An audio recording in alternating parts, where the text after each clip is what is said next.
एक ऐसा आइलैंड जहां इतने सारे गोल्ड और खजाने मौजूद है कि वह पूरी पृथ्वी की गरीबी मिटा सकता है, लेकिन वहां इतने सारे खतरनाक ट्रास बिछाए गए हैं कि कोई जिंदा ही वापस लौट कर नहीं आया।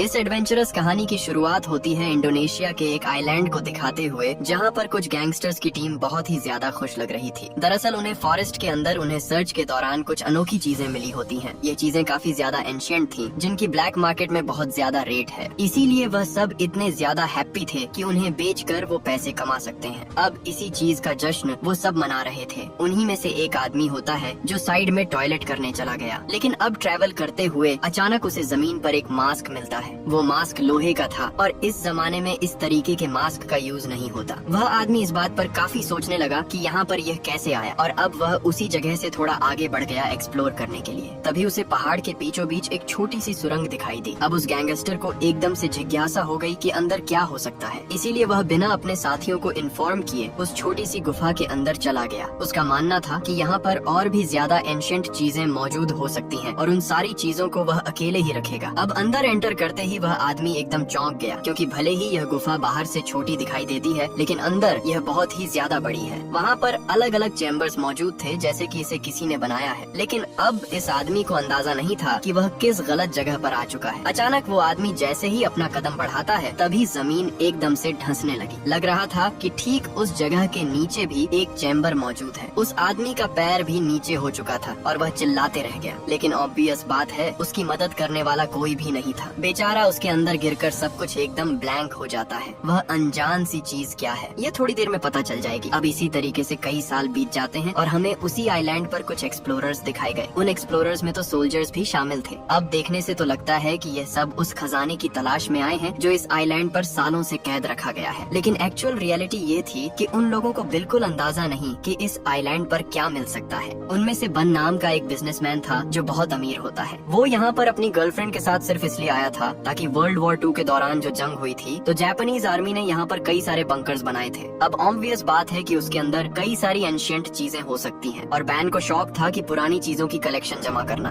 उसने तो एक कैप्टन और कई सोल्जर्स को भी पैसे दिए होते हैं ताकि वह उनकी प्रोटेक्शन करें। जैसे क्या नाम की एक आर्कियोलॉजिस्ट भी उसके साथ होती है जो उन रिसर्च में उसकी मदद करेगी। फिलहाल तो वह सब एक्सप्लोर ही कर रहे थे, क्योंकि उन्हें कुछ मिला नहीं होता। कैप्टन अपने सोल्जर्स के साथ यह पूरा इंश्योर कर रहा था कि वो बेन और उसकी गर्लफ्रेंड को चोट नहीं पहुँचने देंगे। चाहे कुछ भी हो, वो उनकी प्रोटेक्शन करेंगे ही। तो अब सारे सोल्जर्स अपने कैप्टन द्वारा दिए गए कमांड को फॉलो करते हुए अलग अलग डायरेक्शन में जाते हैं। लेकिन तभी अचानक एक जगह से किसी सोल्जर के चिल्लाने की आवाज आई। ये देखकर सभी एकदम चौंक गए और उसे बचाने के लिए आगे बढ़े। पर पता चला कि एक गुफा के अंदर से किसी इंसान का स्केलेटन बाहर निकल रहा है। वैन और उसकी गर्लफ्रेंड काफी चौंक गए थे, लेकिन फिर बाद में पता चला कि यह तीसरे सोल्जर का एक मजाक था। उसे कुछ नहीं हुआ होता, वह तो सिर्फ सभी को डराने की कोशिश कर रहा होता है। कैप्टन को यह बात बिल्कुल पसंद नहीं आती और वह सोल्जर को डांटता भी है। लेकिन यहाँ बातों ही बातों में उन्होंने एक बंकर भी खोज निकाला था। तो अब बन जेसिका से कहता है कि तुम्हें अंदर जाना चाहिए ताकि कुछ इम्पोर्टेंट चीजें मिल जाएं। लेकिन जेसिका उस जगह पर जाने के लिए थोड़ा डर रही थी। इसीलिए अब बैन कैप्टन और सोल्जर से कहता है कि तुम बाहर रुको, और वह खुद जेसिका के साथ अंदर जाकर उसकी मदद करेगा। अंदर पहुंचकर जितनी भी यूनिक चीजें और सोल्जर्स में भी बातचीत चलती है कि बेन यहाँ पर आखिर क्यों आया है। अपनी जान जोखिम में डालकर इतना दूर आना, वह भी सिर्फ बंकर के लिए, ये एकदम बेवकूफी है।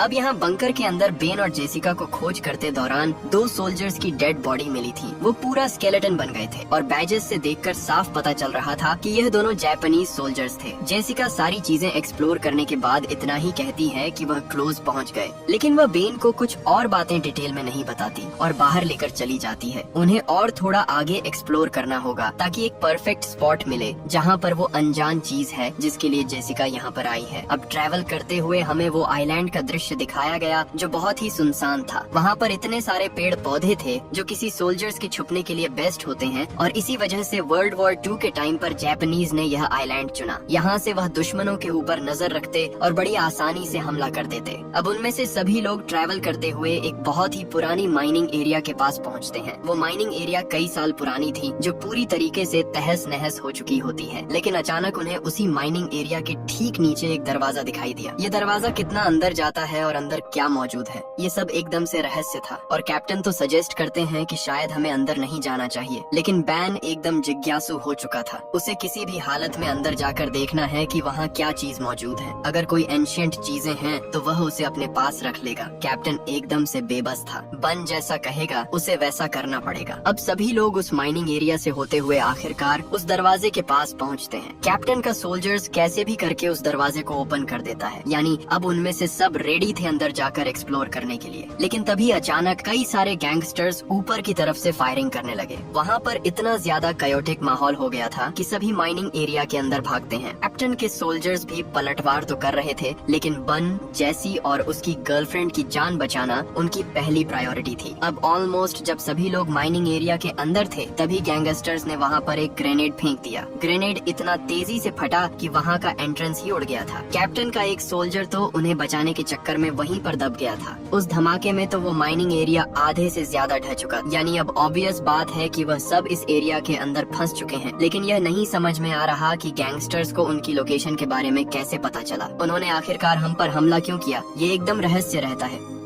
अब थोड़ी देर बाद सभी होश में आते हैं और देखते हैं कि उसके कितने लोग घायल हुए। कैप्टन का एक सोल्जर तो घायल होने के कारण मरने ही वाला होता है। इसीलिए अब सभी लोग ये पूछने लगते हैं कि ये हुआ कैसे। इस मोमेंट पर बहुत सोचने के बाद बैन आखिरकार एक सच्चाई सभी को बता ही देता है। उसने कहा कि कई साल पहले मेरे फादर भी इस आइलैंड पर आए थे और उनका मानना था कि यहाँ बड़े पैमाने पर गोल्ड और खजाने रखे गए हैं, लेकिन आज तक उसे कोई ढूंढ नहीं पाया। इसीलिए यह बात सिर्फ बैन और जेसिका को ही पता थी कि इस आइलैंड पर खजाना है, और यह भी रीजन था कि वह सब यहाँ पर आए हैं। बैन अंदाजा लगाता है कि शायद जिन गैंगस्टर्स ने उनके ऊपर हमला किया उन्हें भी इस राज के बारे में पता है और इसी वजह से उन सब की जान खतरे में पड़ गई। अब कैप्टन इस बात पर बहुत गुस्सा होता है क्योंकि यह चीजें बन ने पहले नहीं बताई और अब यह क्योटिक माहौल उसकी वजह से ही क्रिएट हुआ है। कैप्टन को बहुत बुरा लग रहा था कि उसका एक सोल्जर मारा गया और अब कैप्टन ने डिसाइड कर लिया है कि वह अपने लोगों को लेकर यहाँ से जाएगा, चाहे कुछ भी हो जाए वो बन का और साथ इसमें नहीं दे सकता। बन और जैसिका यह बात समझ तो चुके थे, लेकिन वापस जाने का रास्ता बंद हो चुका होता है। वहाँ बड़े बड़े पत्थर गिर चुके हैं, यानी कि उन्हें कोई और वे देखना होगा बाहर निकलने का। कैप्टन और बाकी सोल्जर्स सब आगे बढ़कर चारों तरफ देखने लगते हैं। अचानक उन्हें सामने एक रास्ता दिखाई दिया। अब नोटिस करने पर तो यह गुफा छोटी दिखाई देती है, लेकिन जैसे ही वह उस रास्ते की तरफ बढ़े जो नीचे की तरफ जा रहा था, तब जाकर पता चला कि यह तो सिर्फ इस गुफा की शुरुआत है। अंदर एक बहुत ही बड़ा बंकर बनाया गया था। आखिर वहाँ पर क्या क्या अनोखी चीजें हो सकती हैं, थोड़ी देर में पता चल जाएगा। कैप्टन और सोल्जर्स के पीछे सभी लोग एकदम डर कर आगे बढ़ रहे थे। अब उन सीढ़ियों से उतरने के बाद वह सब एक लकड़ी के पुल पर आ गए।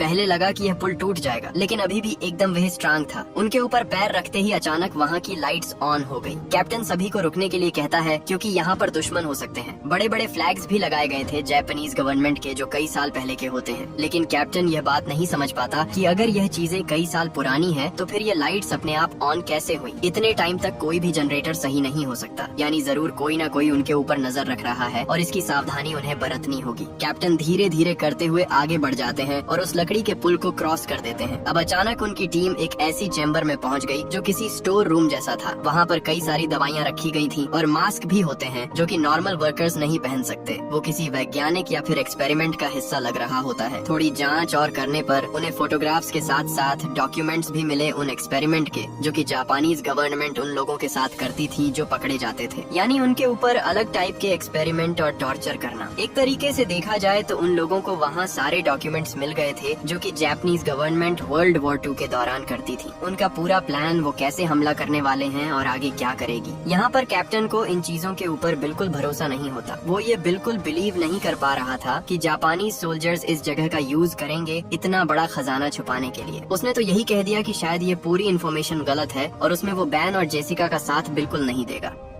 अब हमें एक और सोल्जर दिखाया गया जो अपने कैप्टन के कहे गए अनुसार वहाँ पर ध्यान रख रहा होता है। तभी अचानक वह सोल्जर्स महसूस कर पा रहा था कि उसके ठीक पीछे कोई तो खड़ा हुआ है। वह जो कोई भी था उसने मास्क पहना था और अजीब हरकतें करता है, पर जैसे ही उस सोल्जर ने पीछे मुड़कर देखा तब वह वहाँ से गायब हो गया। वो जो भी था, इससे इतना तो क्लियर हो गया है कि इस पूरे गुफा के अंदर वह सब अकेले नहीं है। अब यहाँ धीरे धीरे उन सोल्जर्स के बीच टेंशन बढ़ रही थी और काफी मनमुटाव होने लगा। सभी जानना चाहते थे कि आखिर ये कौन सी जगह है और जो खजाने की बात बात वह कर रहे हैं वह सच भी है कि नहीं। तब जाकर जेसिका बन की तरफ देखते हुए सारी सच्चाई बताने के लिए कहती है। हालांकि बेन अभी भी कुछ रिवील नहीं करना चाहता था, लेकिन जेसिका कैप्टन और सोल्जर्स से सब सच कहती है कि यह पूरी जगह कोई माइनिंग एरिया नहीं है। ये पहले हॉस्पिटल हुआ करता था जिस पर जापानीज गवर्नमेंट ने कब्जा कर लिया और फिर इस जगह को एक एक्सपेरिमेंटल लैब बना दी। यहाँ वो दुश्मनी सोल्जर्स को पकड़कर उनके ऊपर एक्सपेरिमेंट करते, ऐसे एक्सपेरिमेंट जिससे इंसान किसी दूसरे प्रजाति में कन्वर्ट हो जाए। वो इंसान तो रहेंगे लेकिन किसी दूसरे के कंट्रोल में। इस बात का प्रूफ तो उन सारे फोटोज और डॉक्यूमेंट से तो हो ही जाता है, पर बात रही गोल्ड की जिस पर कैप्टन भरोसा नहीं करते, उसका कोई भी प्रूफ नहीं होता। जेसिका भी कहती है कि हमारे पास कंप्लीट इन्फॉर्मेशन नहीं है, लेकिन इतना क्लियर है कि वो खजाना यहीं पर है। अब खजाने और गोल्ड की बात करते हुए बाकी सोल्जर्स थोड़ा लालच में पड़ जाते हैं। उन्हें भी गोल्ड चाहिए था और अपनी लाइफ में उन्हें काफी पैसे चाहिए थे, इसीलिए कुछ सोल्जर्स तो उस खजाने के बारे में पूछते हैं और वह इंटरेस्टेड लगते हैं। कैप्टन इस बात से ऑब्वियसली अपने सोल्जर से नाराज था, लेकिन फिलहाल उनका एक सोल्जर बहुत घायल पड़ा हुआ होता है। उसकी देखरेख चल रही थी और पता नहीं वह कब तक जिंदा रहेगा। कैप्टन ने अपने सोल्जर से साफ कहा कि हम आगे जाकर बाहर निकलने का रास्ता ढूंढते हैं, न कि और ज्यादा अंदर जाना गोल्ड को ढूंढने के चक्कर में। कैप्टन अपने साथ एक सोल्जर ले लेता है और बाकियों को उसी स्टोर रूम के अंदर रुकने के लिए कहता है। ये इसलिए ताकि कोई खतरे में न पड़े। लेकिन यहाँ बन को ये एक्सेप्टेड नहीं था, क्योंकि वो चाहता है कि पूरा खजाना वो सबसे पहले ढूंढे और उस खजाने और गोल्ड के ऊपर हक उसका हो। पर अब इन सारी चीजों के बीच जॉन नाम का वो सोल्जर जो घायल पड़ा हुआ था, उसके साथ कैप्टन और जेसिका रुकने का डिसाइड करते हैं और बाकी सोल्जर्स के साथ बन और उसकी गर्लफ्रेंड साथ चल पड़े थे, क्योंकि बेन का मेन मोटिव यहाँ से बाहर निकलना नहीं, सबसे पहले खजाना ढूंढना था। उसने तो इस मिशन के ऊपर इतने लाखों डॉलर अप्लाई किए हैं, तो उसका प्रॉफिट तो उसे होना ही चाहिए। वह सब सोल्जर्स की मदद से लगातार आगे बढ़ते चले गए। अब यहाँ घायल पड़े हुए सोल्जर जॉन के पास कैप्टन जेसिका से कुछ बातें करता है। कैप्टन ने जेसिका को अपनी लाइफ के बारे में बताया कि कैसे वह पहले सेल्फिश था। सेना में होने के बावजूद भी वह सिर्फ अपने बारे में सोचता। उसने अपनी जिंदगी में कई सारी लड़ाइयाँ लड़ी और कई लोगों को मारा, लेकिन कुछ टाइम बाद उसने ये सब क्विट कर दिया। तब से लेकर आज तक उसने किसी की भी जान नहीं ली है। जेसिका कैप्टन की कहानी सुनकर काफी भावुक हो जाती है, पर वहाँ बन और बाकी सोल्जर्स एक ऐसी जगह पर पहुँच गए जहाँ नीचे की तरफ कई सारी लोहे की जालियाँ लगी थी। देखकर लगता है कि वो एक अलग ही कमरा है जिसमें डिफरेंट चीजें की जाती हैं। बन को तो नीचे की तरफ एक हेलमेट भी मिला जिस पर यूएस आर्मी के बारे में लिखा था, यानी ऑब्वियस है यहाँ पर यूएस सोल्जर्स जरूर आए होंगे। सोल्जर्स प्रोटेक्ट करते हुए जब थोड़ा और अंदर जाते हैं तो उन्हें एक्सपेरिमेंट वाली चीजें मिली जो ऑब्वियसली किसी इंसानों के ऊपर करते थे, यानी जेसिका की कही गई बात एकदम सच है। जहाँ पकड़े गए कैदियों के ऊपर टॉर्चर और एक्सपेरिमेंट किए जाते हैं। इनफैक्ट इतना ही नहीं, उन्हें तो बड़े बड़े जार्स दिखाई देते हैं जिसके अंदर इंसानों के कटे गए बॉडी पार्ट्स रखे गए थे। ये इतने ज्यादा घिनौने थे कि कोई उसे देखकर उल्टी कर दे। बन तो अपनी गर्लफ्रेंड के साथ उस पूरी जगह को और भी ज्यादा एक्सप्लोर करने लगता है। भले यह डरावना था, लेकिन उसे खजाना ढूंढना है। अब यहाँ जॉन नाम के उस सोल्जर जो कि बहुत ज्यादा घायल था, ग्रेनेड हमले में उसे जमीन पर कुछ हिलता हुआ दिखाई देता है। वो जब नोटिस कर रहा था तो ऐसा लगता है कि कोई जमीन में उसे खींच रहा है। अब जैसे ही वह उसे देखने गया तो पता चला कि वह जमीन के अंदर गिरने लगा है, सेम उसी तरीके से जैसा कहानी की शुरुआत में वो गैंगस्टर गिरा था। किसी ने जॉन नाम के उस सोल्जर को मिट्टी के अंदर से ही खींच लिया। कैप्टन और जेसिका जैसे ही यह नोटिस करते हैं, वह तुरंत ही उसे पकड़ने के लिए गए। उस गड्ढे के अंदर वह जल्द से जल्द खोदने लगे ताकि जॉन को बचाया जा सके।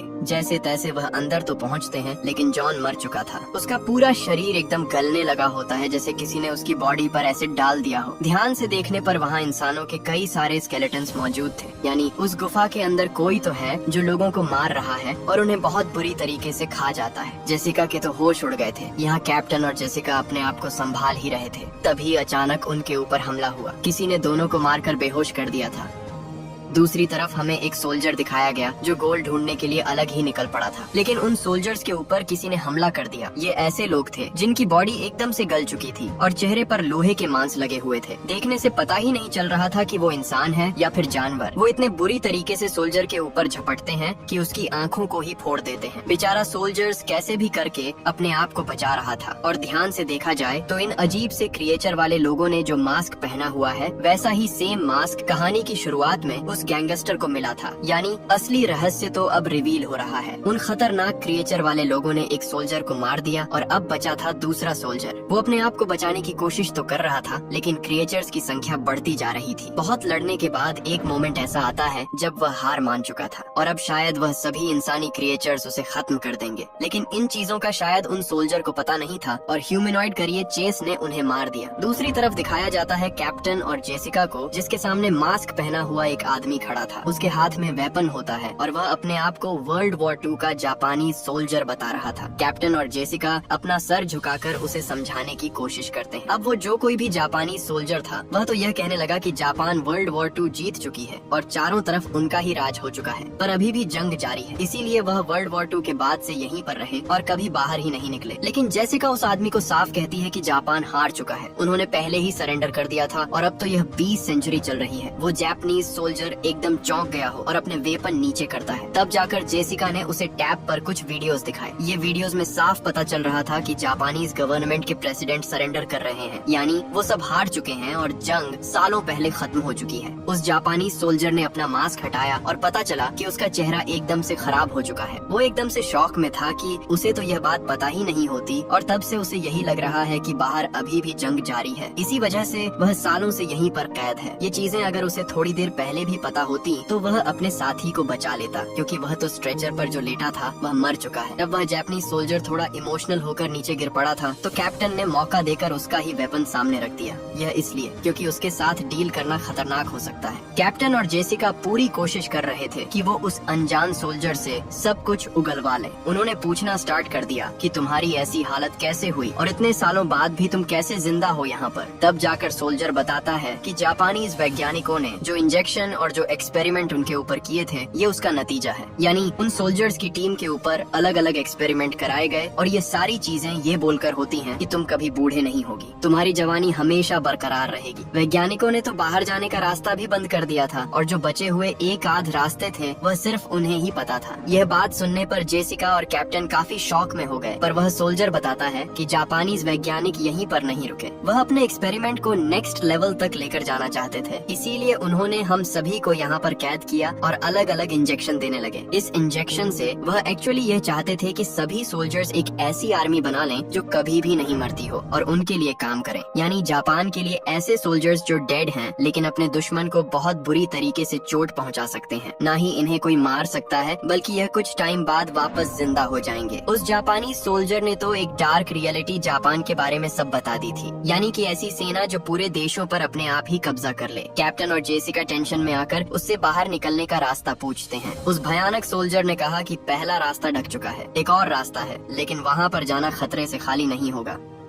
दूसरी तरफ हमें बैन और बाकी सोल्जर्स दिखाए जाते हैं जो ट्रैवल करते हुए एंट्रेंस के पास तो पहुंच गए, लेकिन पता चला कि पत्थर गिरने की वजह से वह रास्ता बंद हो चुका है। वो यहाँ से नहीं बाहर निकल सकते। इससे अब टेंशन फैलने लगी और काफी ज्यादा वह परेशान हो जाते हैं। वह फिगर आउट कर रहे थे कि और कौन सा रास्ता हो सकता है, लेकिन अचानक वही अजीब सा एक क्रिएचर बन के ऊपर हमला कर देता है। वो बन को मारना चाहता था, इनफैक्ट उसने बन को गिराकर घायल भी कर दिया, पर बाकी सोल्जर्स जिनके पास गन मौजूद थी वह सीधा शूट कर देते हैं क्रिएचर के ऊपर। बहुत सारी उसके सर में गोलियां मारने के बाद जाकर वह शांत हुआ है। वहाँ मौजूद सभी एकदम हैरान थे कि ये किस प्रजाति के लोग हैं। इनकी पूरी बॉडी एकदम से गल चुकी है और मानो कोई उन्हें कंट्रोल कर रहा है। सोल्जर्स जब ध्यान से उस क्रिएचर के सर को देखते हैं तो वहाँ कुछ सिंबल्स बनाए गए थे और लिखा गया था कि ये कौन सा सोल्जर है और कितने साल का है। जिस इंजेक्शन के बारे में जापानीज सोल्जर बात कर रहा था यह वही है, यानी वह वैज्ञानिक इसके भी एक लेवल अप गए थे ताकि वह इंसानों को जानवर में कन्वर्ट कर दें। बहुत सारी बातें करने के बाद आखिरकार जेसिका को वो रास्ता मिल जाता है, इसीलिए वह कैप्टन और उस जापानीज सोल्जर को साथ चलने के लिए कहती है। यहाँ बन अपनी गर्लफ्रेंड और दोनों सोल्जर के साथ जब आगे बढ़ रहा था तब वो एक और चैम्बर में आए। इस चैम्बर में साफ दिखाई पड़ रहा था कि एक अजीब सा क्रिएचर सामने बैठा हुआ है और उसके ऊपर और भी ज्यादा एक्सपेरिमेंट हुए हैं। तब जाकर बेन और उसकी गर्लफ्रेंड को समझा कि जिस खजाने की बात इस आइलैंड पर की जाती थी वो कोई सोना या फिर कीमती चीज नहीं बल्कि यही लिक्विड है जो वैज्ञानिकों ने बनाया था, और अगर इसे किसी इंसान की बॉडी में डाल दिया जाए तो उनका ट्रांजिशन ऐसे खतरनाक लोगों में हो जाएगा। बन काफी सोच में होता है, लेकिन उसकी गर्लफ्रेंड साफ कहने लगी कि हमें यह लिक्विड लेकर जाना चाहिए, अगर इसे ब्लैक मार्केट में बेचेंगे तो इसकी काफी कीमत मिलेगी। लेकिन वह यह नहीं सोच रहे थे कि इस लिक्विड से कितनी बड़ी आफत आ सकती है। बेन ने भी कुछ आगे का न सोचते हुए उस लिक्विड को अपने पास रख लिया।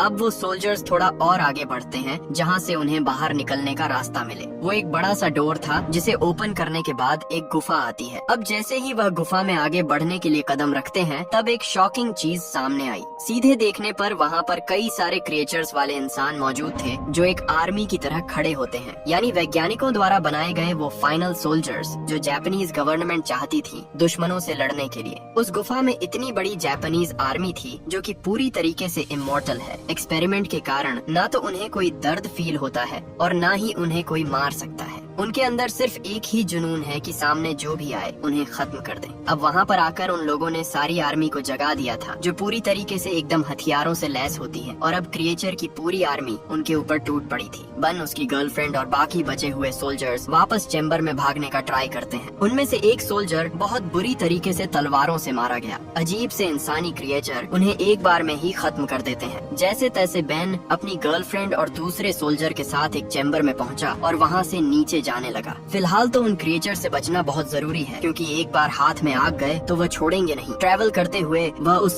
स्केलेटन वाले हिस्से में पहुंची जहां सभी को काट कर खाया जाता था। वहां पर तो वह अपने उस सोल्जर की डेड बॉडी भी देखते हैं जो घायल पड़ा हुआ था। फिर भी कैसे भी हिम्मत करते हुए वो आगे बढ़ते चले गए। बैन, उसकी गर्लफ्रेंड और उस सोल्जर तो उस जगह पर भी पहुंच गए जहां उस संदेह सोल्जर्स को उन क्रिएचर ने मारा था। अब उन्हें कुछ समझता नहीं कि कहां जाए, इसीलिए वह सीधा कैप्टन और जेसिका के पास बढ़ने लगते हैं। पता चला कि उन इमोर्टल सोल्जर्स की आदमी पूरी जगह पर फैल चुकी है। वह ढूंढ रही है अपने शिकार को मारने के लिए। बन के ऊपर एक क्रिएचर ने हमला कर दिया था जिससे वह घायल हो चुका होता है। अब यहाँ उसकी गर्लफ्रेंड बन के लिए काफी फिक्र करने लगी कि वह शायद मर जाएगा, इसीलिए पता नहीं वो क्या सोच रही थी और उसने तुरंत ही वह इंजेक्शन निकाला और बन के बॉडी में वही घुसा दिया। उसे लग रहा था कि इस इंजेक्शन की वजह से बन जिंदा रहेगा। अब वो सारे इमोर्टल सोल्जर्स उस जगह पर भी पहुंच जाते हैं जहाँ पर कैप्टन और जेसिका थे। कैप्टन जेसिका तो वहाँ से भाग जाते हैं अपनी जान बचाकर, लेकिन वो जापानीज सोल्जर जो ऑलरेडी इन्फेक्टेड था वो सरेंडर कर देता है। सारे इमोर्टल सोल्जर्स इतने ज्यादा बेरहम थे कि वो काफी बुरी तरीके से मौत देते। सभी आगे तो चल रहे थे लेकिन बन की गर्लफ्रेंड उन्हें धोखा दे देती है। वो सिर्फ बन के बारे में सोच रही थी और उसे लेकर एक केव के अंदर जाकर छुप गई। पर यहाँ बन के अंदर जो लिक्विड गया था उससे वह कन्वर्ट होने लगा उन्हीं इमोर्टल लोगों में। उसकी हालत इतनी खराब हो जाती है कि कुछ ही देर में वो आउट ऑफ कंट्रोल हो गया और अपनी गर्लफ्रेंड को जान से मार दिया। यानी यह लिक्विड सच में काम करता है। कैप्टन और बचे हुए एक सोल्जर को भी वह पकड़ लेते हैं और एक एक करके मारने लग जाते हैं। कैप्टन मर चुका था और उसके साथ बचा हुआ एक सोल्जर भी लड़ने की कोशिश करता है, पर देखने से लग रहा था कि उन सोल्जर्स के पास भी हाई IQ वाला दिमाग है। वो अच्छी तरीके से न ही उसे रोक रहे थे बल्कि उसे एक साथ खत्म भी कर देते हैं। यानी अब ऑलमोस्ट सभी मर चुके हैं सिवाय जेसिका के। जेसिका वहाँ से बाहर निकलने का रास्ता ढूंढ लेती है और पानी के रास्ते ऊपर आ जाती है, पर उसके साथ पानी के अंदर से कोई और भी आया था। बाहर वही इमोर्टल सोल्जर निकलता है जिसने की जेसिका को पकड़ा और जान से मार दिया। धीरे धीरे करके उन पूरी इमोर्टल सोल्जर की आर्मी बाहर आ जाती है और अब वो बढ़ चले थे आगे की तरफ जहां वो सभी को मारेंगे। यानी इससे ये बात तो कंफर्म है कि अब शायद एक नई जंग शुरू होने वाली है। ऐसी जंग जहां पर इमोर्टल सोल्जर्स जिन पर एक्सपेरिमेंट करके बनाया गया है वो लोगों को चुंच कर मारेंगे। हमारी भी कहानी इसी खतरनाक एंडिंग के साथ यहीं खत्म हो जाती है।